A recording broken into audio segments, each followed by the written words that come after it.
गोटे सिंदूर टीपा भी लगेदेली। आज मु पुणी बाहरली बुलवा किंतु आज डेस्टिनेशन आमको जना ना। आम मीट करी ठीक करूँ आम आज कौटी बुलवा जीव कौटी आम आड्डा मारू। आज आड्डाटा हूँ मोर लास्ट आड्डा कलकाता। पुणी जिते आसबि पुणी सांग मान सागर आड्डा मारि देखा हम मजा मस्ती हम। यार गोटे मजा ही अलग। आम सांग मैंने ठीक कलु गाड़ी रे आसला बेले जे आज आम जीवु बाबूघाट कोलकाता बाबूघाट।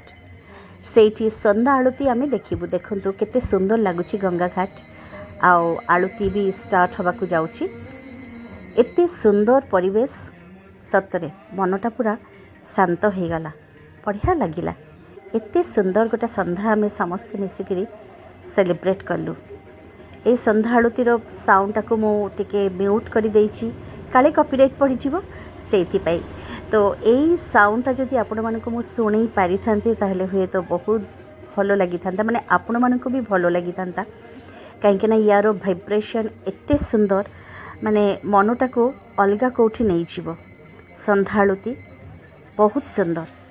काशी विश्वनाथ धाम रे जेमती हुए आम कोलकाता रे भी बाबूघाट रे संध्या आलती सेमती हुए। आपण माने केबे जदि कोलकाता आसुचंती बुलिबा को एटा किंतु मिस करिवेनी। खरा दिन रे एई संध्या 6टारू आरंभ हुए 6:30 पर्यंत अध घंटा हुए आलती। आउ शीत दिन रे आउ टिके जल्दी हुए। तो ये बाबूघाटर आलती देखिला बेले आमको लगुला जे आम अलग कौटी आसिकी अच्छु। समस्ते एठी बसचंती बहुत लोक अच्छंती। आउ ये संध्या आलती देखापी बहुत भी भिड़ हुए। बहुत दूर लोक भी आसंती। तो आपण मैंने जदि केबे आसबे कोलकाता रे तो एटा निश्चित देखिए मिस करें बाबूघाट रे। तो आलती शेष है आम समस्ते आलती भी नहीं नेलु। मु भी आलती नहीं नेली नहीं टिके बिंदी भी लगेदेली।